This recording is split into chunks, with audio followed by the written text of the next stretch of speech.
Hello students, welcome back.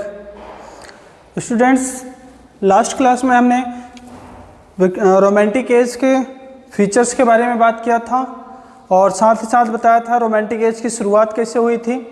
तो वहाँ पे मैंने आपको बताया था रोमांटिक एज की शुरुआत लिरिकल बैलेड के पब्लिकेशन के साथ ही हो गई थी 1798 में। साथ ही साथ हमने ये बताया था कि रोमांटिक एज पे सबसे ज़्यादा इम्पैक्ट किसका पड़ा, वो पड़ा था फ्रेंच रिवॉल्यूशन का, जो कि 14 जुलाई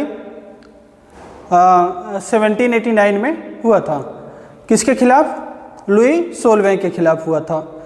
फिर हमने ये भी बताया था आपको कि फ्रेंच रिवॉल्यूशन का इम्पैक्ट हमारे लिटरेरी फिगर्स जैसे Wordsworth, ST. Coleridge, William Blake, इनके ऊपर भी पड़ा था, क्योंकि इन्होंने भी फ्रेंच रिवॉल्यूशन को सपोर्ट किया था।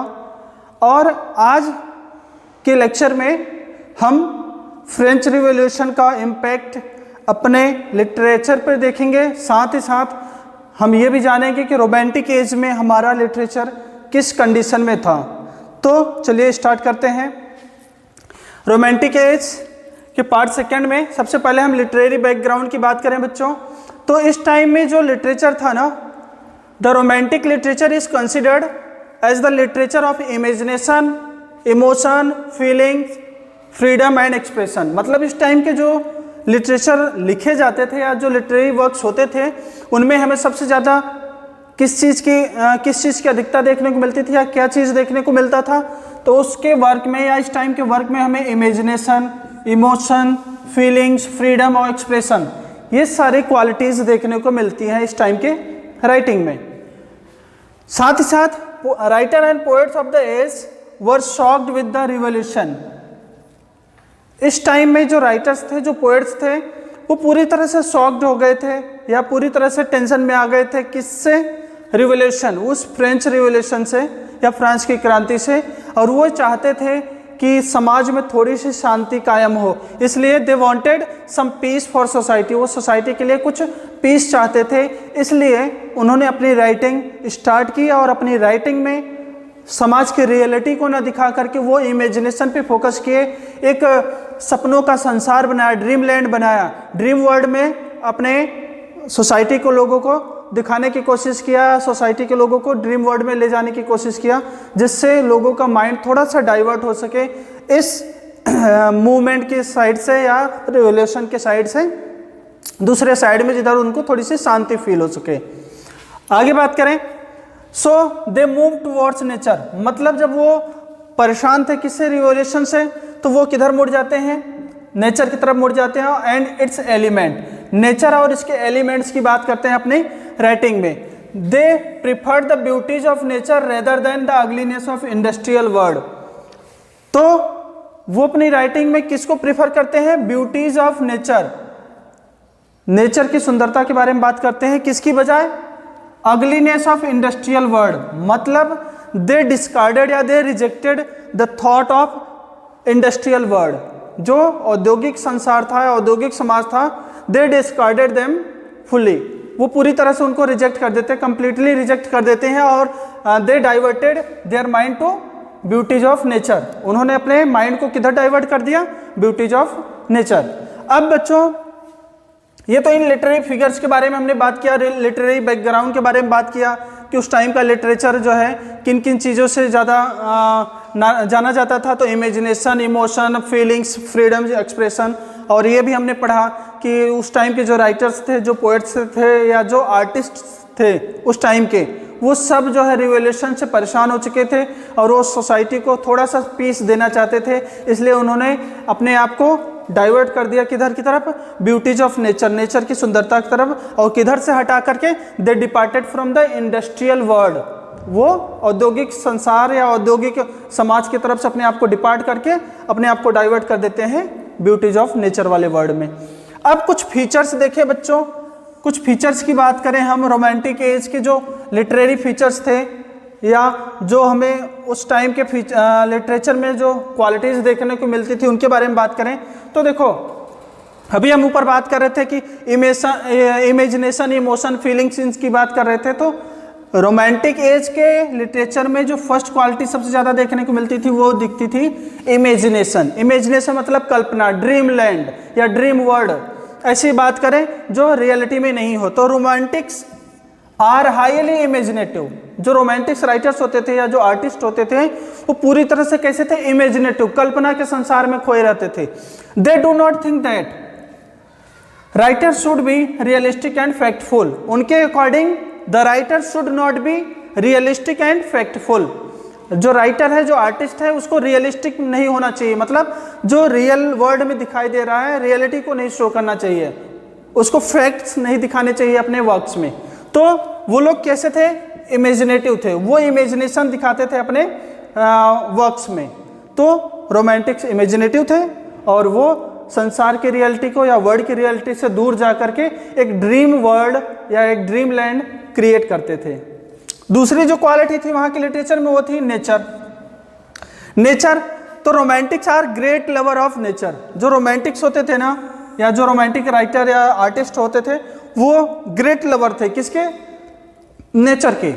उसी में से एक बात करें वर्ड्सवर्थ की, तो वर्ड्सवर्थ जो है ना, वर्ड्सवर्थ को नेचर का प्रिस्ट और वर्शिपर माना जाता है। ऐसा माना जाता है कि वर्ड्सवर्थ जो है नेचर ऑफ प्रिस्ट है, सॉरी प्रिस्ट ऑफ नेचर है। वो प्रकृति का पुजारी है और प्रकृति का वर्शिपर है, उपासक है।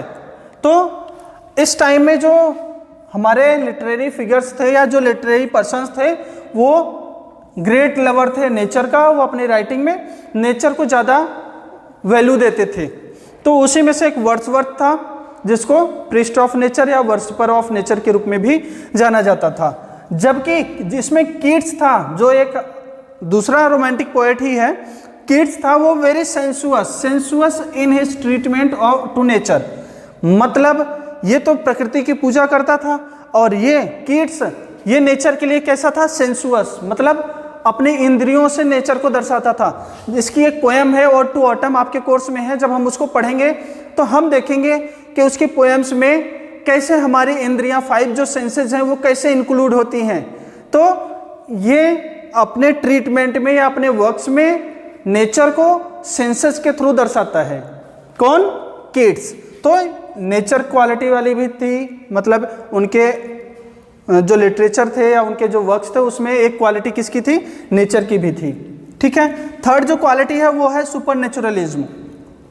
बच्चों वो नेचुरलिज्म की बात करते थे तो सुपर नेचुरलिज्म की बात करते थे। मैंने आपको सुपर नेचुरल के बारे में पहले भी बताया है कि सुपर नेचुरल क्या है, that power that is not in या the things that is not in the control of human being. ऐसी चीजें जो ह्यूमन बीइंग के कंट्रोल में ना हो। They are governed upper side world या हेवनली वर्ल्ड। वो कहाँ से गवर्न होती थी, दूसरे संसार से या ऊपर स्वर्ग से या आसमान से। तो ऐसी चीजें भी वो अपने वर्क्स में दिखाते थे। तो सुपर नेचुरलिज्म भी एक क्वालिटी थी किसकी, रोमांटिक एज के राइटर्स की या रोमांटिक्स की। और इसके लिए सुपर नेचुरलिज्म के लिए एक राइटर या एक पोएट सबसे ज़्यादा जाना जाता है, वो है एस.टी. कॉलेज। तो ST. College is best known for it, मतलब सुपर नेचुरलिज्म के लिए सबसे ज़्यादा अगर कोई जाना जाता है तो रोमांटिक एज में कौन है, एस.टी. कॉलेज। इसकी भी एक पोएम है अपने कोर्स में, क्रिस्टाबेल पार्ट फर्स्ट। जब हम उसको डिस्कस करेंगे तो उसमें हम आपको दिखाएंगे या बताएंगे कि कैसे कैसे वहाँ सुपर नेचुरल एलिमेंट्स देखने को हमें मिलते हैं। तो सुपर नेचुरलिज्म भी एक क्वालिटी है रोमांटिक एज के लिटरेचर की। नेक्स्ट है सब्जेक्टिव मैटर, सब्जेक्ट मैटर। तो बच्चों जो रोमांटिक एज के या रोमांटिक जो लिटरेचर होते थे ये कैसे होते, टोटली सब्जेक्टिव मैंने आपको पहले भी बताया था कि जिसमें अपनी फीलिंग्स इंक्लूड हो, जिसमें अपनी थिंकिंग, अपने आइडियाज इंक्लूड हो। तो ये चीज़ें आप यहीं भी पढ़ करके देख चुके हो कि रोमांटिक लिटरेचर कैसा था, full of imagination, emotion, feelings, freedom. यहाँ के लिटरेचर हमें ये सारी चीज़ें देखने को मिलती थी। तो सीधी सी बात है, सब्जेक्टिव का मतलब ही यही है जिसमें अपनी फीलिंग्स, अपने इमोशंस और अपने इमेजिनेशन इंक्लूड हो। तो इस टाइम का जो लिटरेचर था ना वो कैसा था, सब्जेक्टिव था। क्यों? क्योंकि ये इनर एक्सप्रेशन था किसी भी आर्टिस्ट का, मतलब किसी आर्टिस्ट के अंदर या किसी पोएट या किसी राइटर के अंदर क्या क्या फीलिंग्स है उसको एक्सप्रेस करता था। कौन? इस टाइम का लिटरेचर, रोमांटिक एज का लिटरेचर। तो रोमांटिक एज के लिटरेचर की एक क्वालिटी क्या हो गई, सब्जेक्टिव होना, मतलब सब्जेक्ट मैटर में यह सब्जेक्टिव था। नेक्स्ट एक बात करें कि रोमांटिक एज के जो राइटर्स थे इनकी लिटरेरी स्टाइल्स कैसी थी, तो इनकी लिटरेरी स्टाइल बच्चों बिल्कुल डिफरेंट थी 18th सेंचुरी के लिटरेचर से। तो रोमांटिसिज्म जो थे ना, रिवोल्ट अगेंस्ट द आर्टिफिशियलिटी, मतलब रोमांटिक राइटर्स जो थे ना वो एक रिवोल्ट क्रिएट किए थे, एक विद्रोह क्रिएट किए थे किसके अगेंस्ट, आर्टिफिशियलिटी मतलब कृत्रिमता, मतलब जो चीजें मानव के अंदर फीलिंग्स वगैरह नहीं ले आए उसके बारे में बात कर रहे हैं। तो ये रिवोल्ट था किसके प्रति, आर्टिफिशियलिटी के प्रति। और they disregarded the poetic style of 18th century literature. इस टाइम के जो लिटरेरी फिगर्स थे या लिटरेरी पर्सन्स थे वो 18th सेंचुरी लिटरेचर के जो राइटिंग स्टाइल थी या पोएटिक स्टाइल थी, दे डिसगार्डेड या दे रिजेक्टेड देम कंप्लीटली। वो उस टाइम के लिटरेरी स्टाइल को पूरी तरह से क्या कर देते हैं, रिजेक्ट कर देते हैं। क्यों? क्योंकि Romantics treat the common man and language for their purpose. क्यों? क्योंकि वो अपने पर्पज को एक्सप्रेस करने के लिए कॉमन मैन की बात करते थे, कॉमन मैन की लैंग्वेज की बात करते थे। तो इसलिए उन्होंने 18th सेंचुरी की जो पोइट्रिक स्टाइल थी या जो लिटरेरी स्टाइल थी उन्होंने उसको टोटली रिजेक्ट कर दिया। तो बच्चों आज की क्लास में हमने क्या पढ़ा कि क्या लिटरेरी बैकग्राउंड था रोमांटिक एज में, और उस समय के लिटरेचर के कौन कौन से फीचर्स देखने को हमें मिल जाते हैं। तो इन सारी चीज़ों के बारे में बात किया, और इसी क्लास के साथ आज का जो ये पॉइंट या ये टॉपिक चल रहा था रोमांटिक एज, आज यहाँ पे रोमांटिक एज कंप्लीट हो जाता है। और नेक्स्ट क्लास से हम कुछ और पढ़ने की कोशिश करेंगे। सो आज के लिए बस इतना ही।